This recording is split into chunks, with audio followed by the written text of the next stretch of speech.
Hello everyone,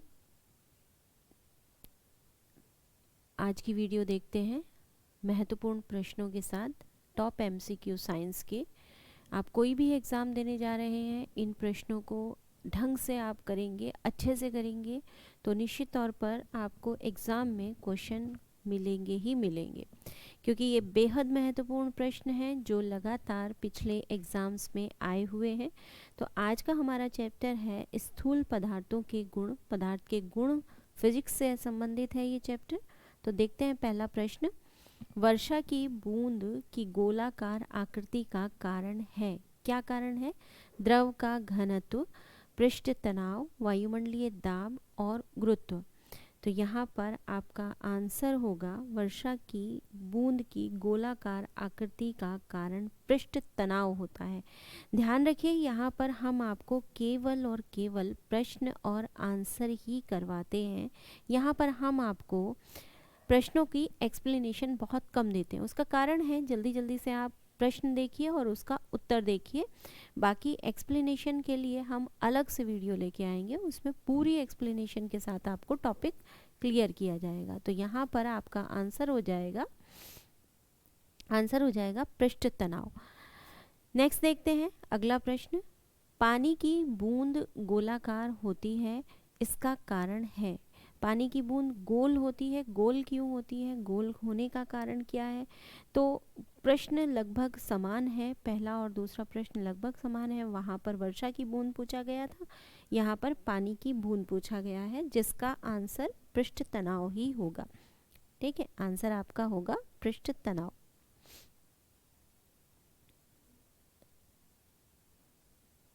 sorry, प्रश्न को थोड़ा सा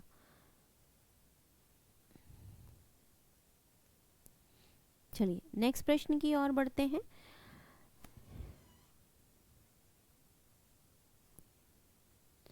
वर्षा की बूंदें गोलाकार होती हैं क्योंकि आपने देखा होगा जब बारिश होती है और बारिश ऊपर से नीचे गिरती है तो बूंद जो होती हैं वो गोल होती हैं। गिरती हुई बूंद कभी कभी फोटोग्राफी में भी हम देखते हैं कि किस तरीके से वो गोल होती है। तो उसका कारण क्या है कि वे बहुत ऊंचाई से गिरती हैं, हवा में प्रतिरोध होता है, जल में पृष्ठ तनाव होता है, या उपयुक्त में से कोई नहीं। आंसर बताना है आपको कि आंसर इसमें क्या होगा। तो लगभग हमारा आंसर वही है, जल में पृष्ठ तनाव होता है, इसलिए वर्षा की बूंदें गोलाकार होती हैं।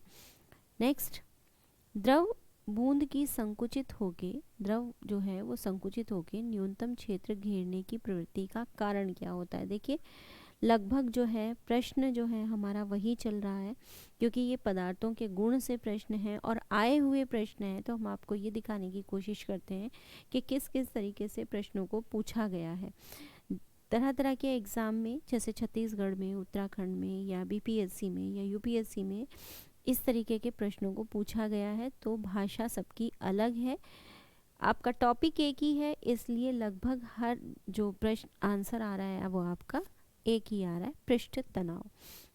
जब भी कोई द्रव बूंद संकुचित होकर न्यूनतम क्षेत्र घेरने की प्रवृत्ति रखती है तो उसका कारण होता है पृष्ठ तनाव। न्यूनतम क्षेत्र का मतलब वो छोटा से छोटा होने की कोशिश करती है।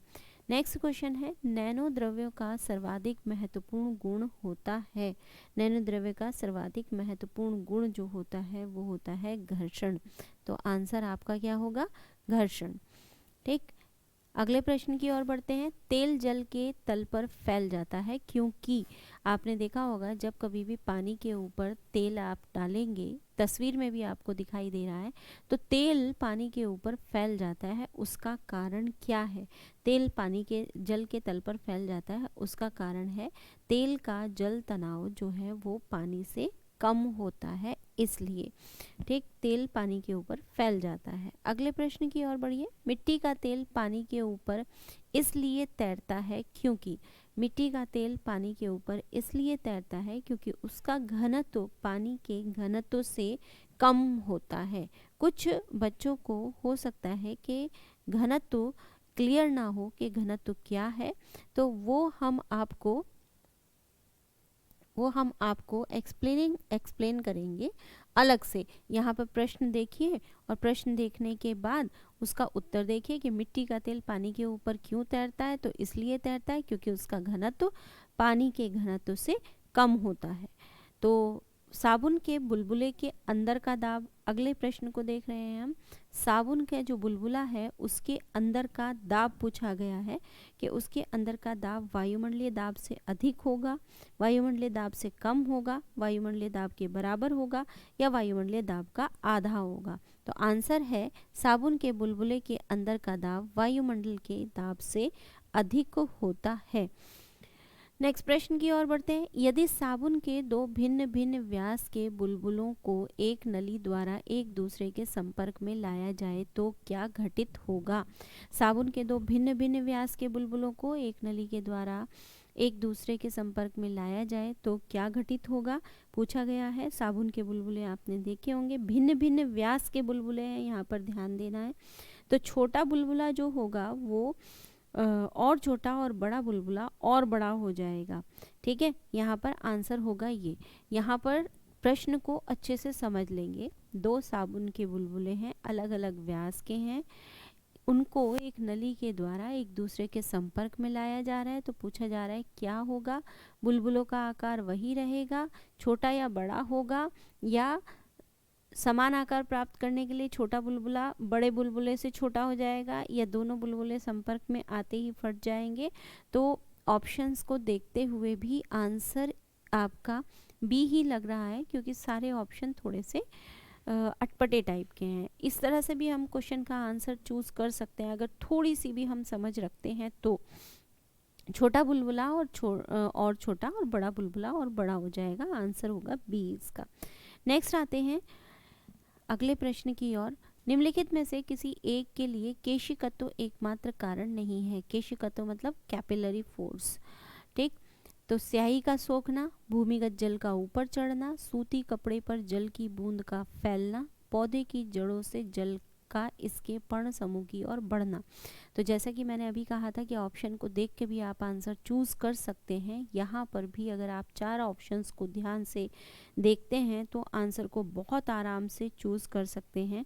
ये कह रहा है कि निम्न में से किस एक के लिए केशिकत्व एकमात्र कारण नहीं है। ध्यान दीजिए, यहाँ पर एकमात्र पूछा है। ठीक है, तो स्याही सोखना बिल्कुल एकमात्र कारण है, भूमिगत जल का ऊपर चढ़ना बिल्कुल एकमात्र कारण है केशिकत्व, सूती कपड़े पर जल की बूंद फैलना ये भी एकमात्र कारण है। लेकिन पौधे की जड़ों से जल का इसके पर्ण समूह यानी कि पत्तियों तक पहुंचना ये एकमात्र कारण नहीं है, क्योंकि इसके और भी कारण है। केशिकत्व तो होगा, निश्चित तौर पर होगा जब जल पौधों की जड़ों से ऊपर बढ़ेगा, लेकिन केशिकत्व के अलावा इसके अन्य कारण भी हैं।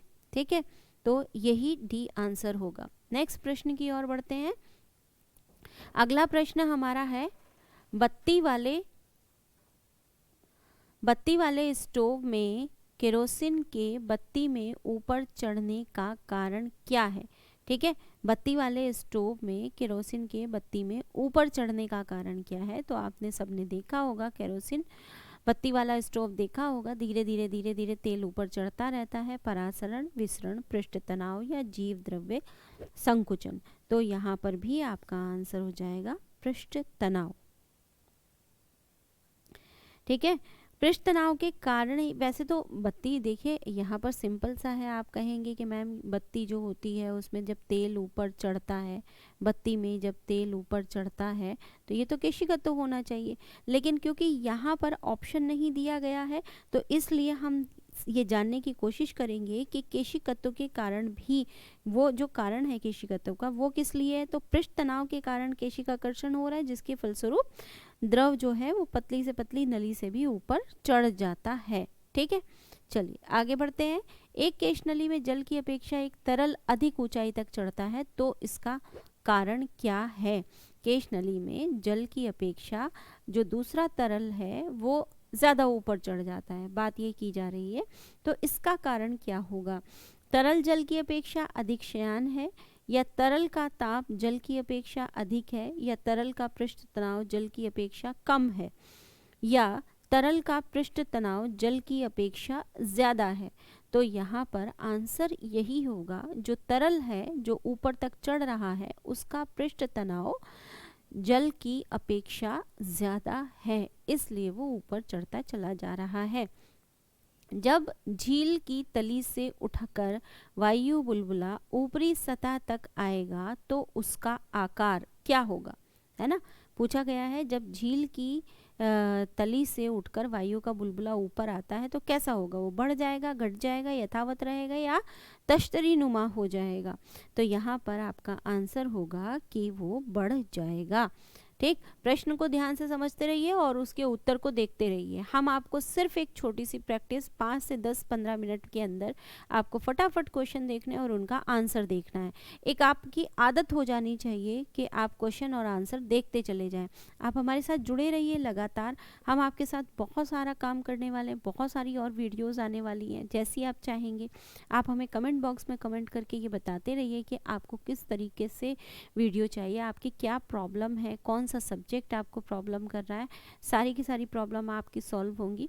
वीडियो को लाइक शेयर सब्सक्राइब ज़रूर कर दीजिएगा।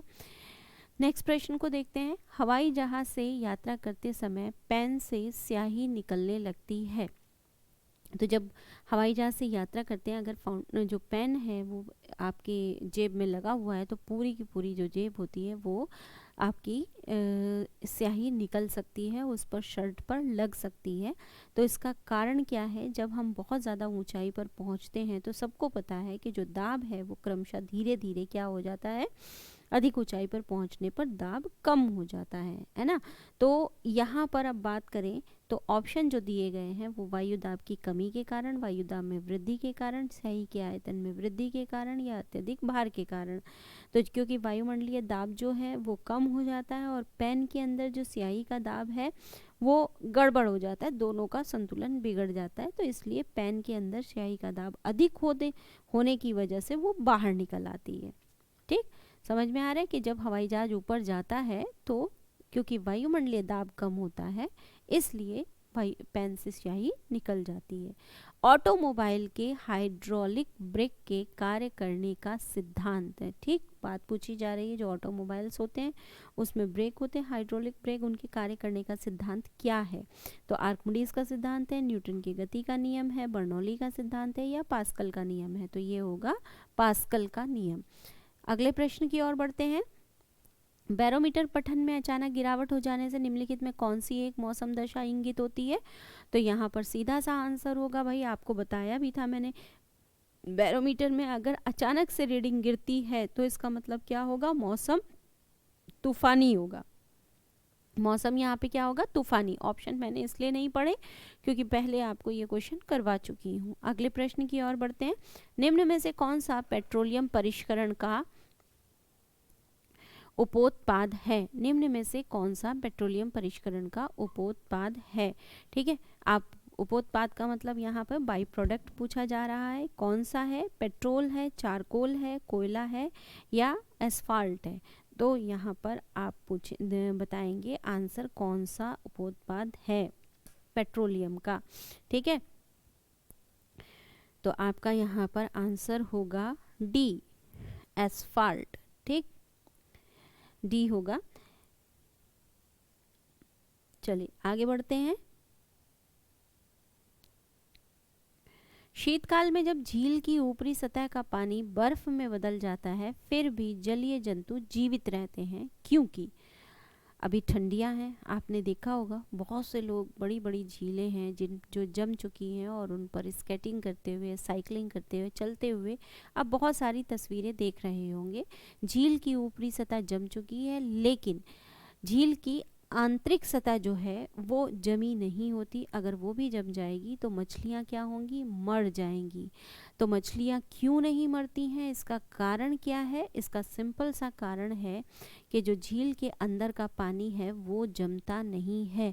नेचर ने ये एक जलीय जीवों के लिए ये एक बेनिफिट दिया है कि ठंड में झील की ऊपरी सतह जम जाती है लेकिन उसके नीचे का पानी नहीं जमता है। इसका कारण क्या है, तो ऑप्शन पढ़ लेते हैं। बर्फ यहाँ पर दिया है कि वो बर्फ में सांस ले सकते हैं उसके अंदर काफ़ी मात्रा में ऑक्सीजन संचित रहती है, उनके शरीर की बनावट इस प्रकार की है कि वे ऑक्सीजन के बिना भी रह सकते हैं, या पानी का घनत्व 4 डिग्री सेंटीग्रेड पर सबसे अधिक होता है, जिससे बर्फ की ऊपरी सतह के नीचे पानी रहता है। तो आंसर क्या होगा? तो अगर ऊपर के 3 ऑप्शंस को देखा जाए तो ऑप्शंस में बहुत ज़्यादा दम दिखाई नहीं दे रहा है, ठीक है। बर्फ़ में सांस लेते हैं या पानी में अंदर काफ़ी ऑक्सीजन संचित रहती है, या शरीर की बनावट ऐसी है, ऐसा लॉजिकल ये नहीं लग रहा है। डी ऑप्शन लॉजिकल है। अगर आपको समझ बहुत ज़्यादा नहीं है इस टॉपिक की तो थोड़ा सा आप अपने दिमाग का इस्तेमाल करके डी आंसर लगा सकते हैं, लेकिन सही तरीके से अगर आपने पढ़ा है तो आपको पता होना चाहिए कि जो पानी है वो उसका घनत्व 4 डिग्री सेंटीग्रेड पर सबसे ज़्यादा होता है, और जो शीतकाल होता है, शीतकाल में झील की ऊपरी जो परत होती है वो 0 डिग्री तक ठंडा होने पर बर्फ़ बन जाती है, लेकिन नीचे 4 डिग्री सेंटीग्रेड पर पानी क्या है? द्रव अवस्था में बना हुआ है, द्रव है वो। तो झीलों में, तालाबों के बर्फ़ के नीचे जो 4 डिग्री सेंटीग्रेड पर पानी होता है उसमें मछलियाँ जीवित रह पाती हैं, ठीक है। तो यहाँ पर आपका आंसर होगा डी, ठीक, आपका आंसर होगा डी। नेक्स्ट आते हैं, बर्फ जमी झील के अंदर मछलियाँ जीवित रहती हैं। बर्फ जमी झील मतलब झील जिसमें बर्फ जम चुकी है उसमें क्यों मछलियाँ जीवित रहती हैं? देखिए प्रश्न तो लगभग वही है जो आपसे पहला प्रश्न किया, लेकिन यहाँ पर ऑप्शंस देखेंगे तो ऑप्शंस बदल चुके हैं। मछलियाँ नियततापी जीव हैं, मछलियाँ बर्फ में शीत निष्क्रिय हो जाती हैं, झील की तली पर जल नहीं जम पाता है, बर्फ ऊष्मा का कुचालक है, उत्तम चालक है, यहाँ पर ये पूछा गया है। तो इसने कहा है कि बर्फ जमी झील के अंदर मछलियाँ जीवित रहती हैं क्योंकि झील की तली पर जल नहीं जमता है। सिंपल सा आंसर हुआ इसका, ठीक है। अब अगर ये बात की जाए मछलियाँ नियत तापी हैं, नियत तापी का मतलब क्या होता है? नियत तापी का मतलब होता है कांस्टेंट जिनका टेम्परेचर रहता है। तो मछलियाँ नियत तापी नहीं होती हैं, अनियत तापी होती हैं और निष्क्रिय भी नहीं होती हैं। तो ये था आज का हमारा लास्ट प्रश्न। ये वीडियो आपको कैसी लगी? प्रश्न आपको अच्छे लगे या नहीं लगे कमेंट बॉक्स में कमेंट करके ज़रूर बताइएगा। मिलते हैं नेक्स्ट वीडियो में, तब तक के लिए जय हिंद।